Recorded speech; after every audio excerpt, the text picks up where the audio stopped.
You ask Tiger to solve. This deals with linear equations with one unknown. The final result is x equals -3. Let's solve it step by step. Simplify the expression. Expand the parentheses. Simplify the arithmetic.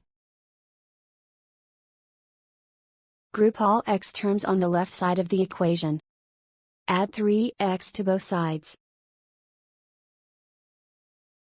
Group like terms. Simplify the arithmetic.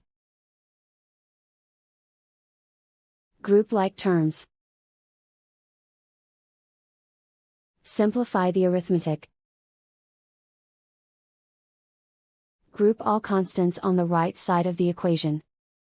Subtract 8 from both sides. Simplify the arithmetic.